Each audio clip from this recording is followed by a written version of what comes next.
Good afternoon, YouTube. What's going on? It's Mesa Fail back at it with another episode of Ask Mesa. This is number 34. I used to do these weekly, and then everything got crazy and too much to upload and haven't had time.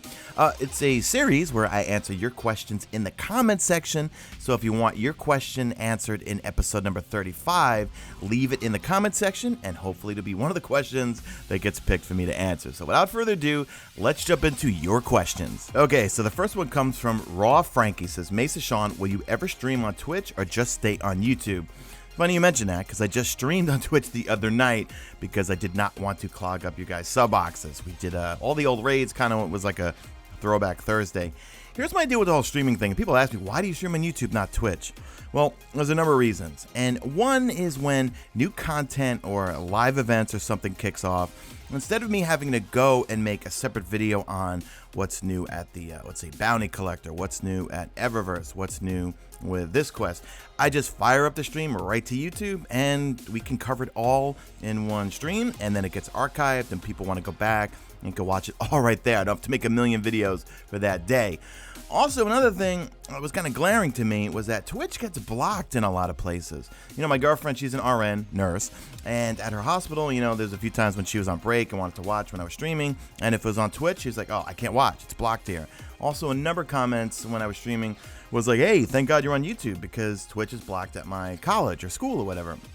So YouTube is just kind of easier for me, and let's be frank, you know, Twitch is just very saturated. There's just so many people playing Destiny, and I don't consider myself, you know, I'm not great at anything, but I'm good at a lot of things, right? So I'm not like a PvP beast, and I'm not like a professional, entertaining, make everyone laugh type of PvE person. I do a little bit of everything. So Twitch for me, it's just a little too saturated. If I go on Twitch, who's going to watch me? So I don't know. I kind of bounce back and forth. Another thing also is, well, word around the campfire is if you have 100,000 subscribers, and I don't know this, this is just what I heard, you can automatically get a Twitch partnership. The problem with a Twitch partnership is then I can't stream on YouTube.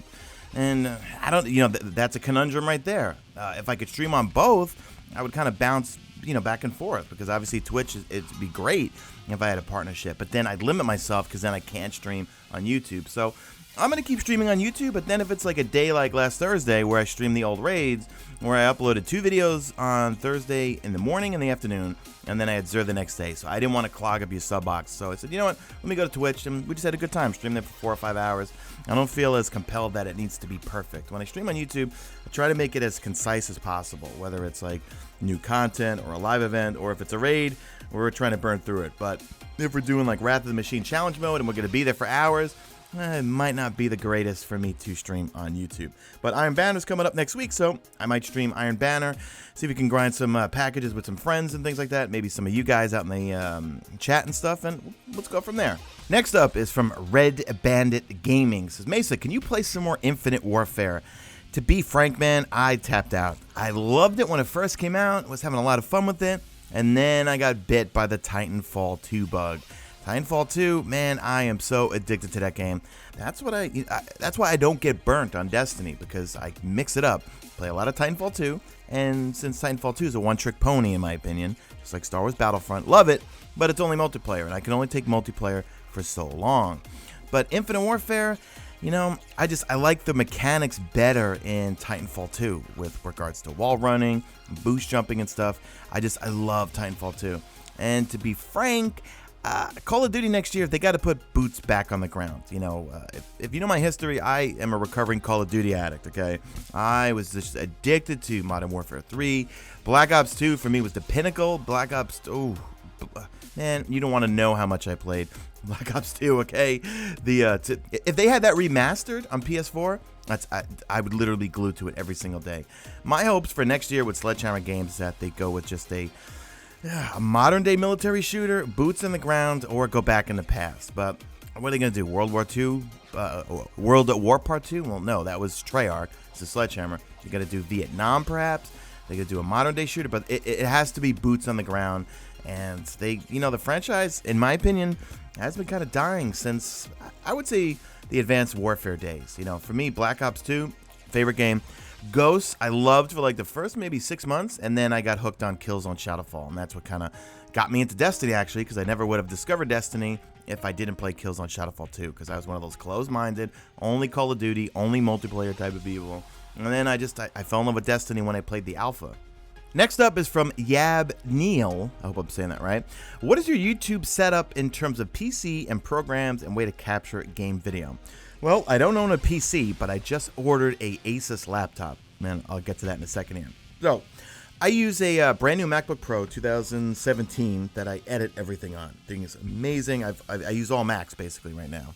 I use an iMac to capture footage. If I'm doing like a Zur video or reset video, I'll just plug in my mic, do it all live. You guys know I don't script any videos. So the iMac is with my Elgato HD60 into my PS4 into a BenQ gaming monitor. BenQ gaming monitor has been the best thing I've had in ages. For mixdown, I use 2 Rocket 5 speakers. I believe I did a setup video. I'll try to link it in the description when I moved it to my new apartment. When I listen back to the audio and the music and everything, I use these monitors here, which I used to use to record my old band. But I did order a Asus laptop because I want to do face cam live stuff, like for playing Titanfall 2 or maybe PvP live commentaries, or just do videos in general with me with, you know, the little webcam and an overlay instead of me just talking over gameplay, because I just think it's a little bit more personal. I can maybe connect with you guys a little more. But OBS does not want to work with Macs. And also the Elgato HD game capture software, the 3.0 version, is not out yet. So I can't I can stream Facecam web overlay and everything from my iMac to Twitch or YouTube, but I can't record it to my hard drive. I can only record the gameplay and my voice and the game sounds to my hard drive. So that's what the Asus laptop is going to be for. It is not for streaming. It's going to be for recording live commentaries, or maybe when I do news videos, it'll be my face cam with me going over the news and stuff, or doing some PvP live commentary, just doing anything live where I talk about something and maybe you could see my face, because I have all the lights and everything. That guy Blessius, my fellow YouTuber friend, he hooked me up with telling me what to buy in terms of like the lighting and the background. I got the foam wedges on the wall, and it looks just like his setup, by the way, with the lights and everything. Before people say, hey, you're copying Blessius. Well, Blessius helped me buy all this stuff, okay? So, yeah, that'll be my first PC, which I'm a little nervous about because I haven't used a PC in like 6 years. And you're probably saying, why Macs? Well, I just had really good luck with them. You know, my MacBook Pro, as thin as this thing is, will render a 10-minute 1080p video in literally probably a minute and a half. It's so fast, and I use iMovie to edit everything. I don't use Final Cut Pro, don't use any other programs, don't even use Audacity. I have Audacity, I need to start using it, but iMovie has a filter which just makes your voice sound better. But I'm getting more into Audacity just in terms of I'm actually trying to get into voice acting because I do all different voices. And I've always been doing impressions my whole life. So I actually Skype called with Morla. She's the voice actress who played Eris Morn. And yeah, I got some tips from her on how to get into voice acting. So I'm going to be working on like a demo that I need to put together and trying to see what happens from there. I know it's a little too much information, but yeah, that's my setup for now. And when I get the Asus laptop, I'm really looking forward to it. And getting it set up, and I think the Elgato 3.0 software, I won't even need OBS. I'll just use the Elgato 3.0 software, and I'll be able to just record face cams for everything. Really looking forward to it. Nathaniel Lewis says, show us the doggo. I had a Jack Russell Terrier that looked just like him. How did you get him?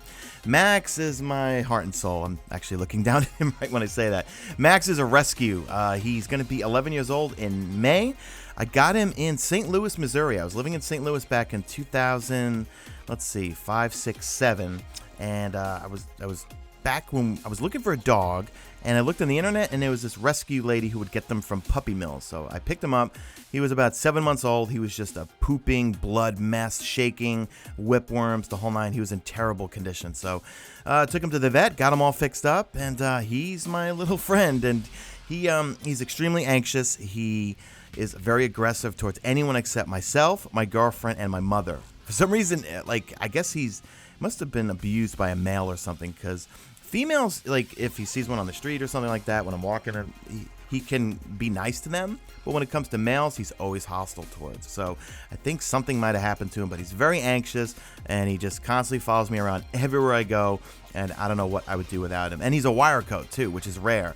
A lot of Jack Russells I see, they have the fine coat. So even though he's a wire coat, he doesn't shed a lot too. But that's my little man, and I love him to death. Max. So that's going to do it for this episode, guys. Leave me a comment with a question for the next episode, and I will try to get to it. I'll also try to maybe make a second video where I just speed run it, because there was a number of questions that I could answer really fast, but as you can tell, I like to babble through things. So anyway, do me a favor, leave me a question in the comment section, and that's it. Drop a like at this video only if you see fit. Follow me on Twitter at Mesa Sean. Check my stream, YouTube, and that's it. I'm out of here like Vladimir.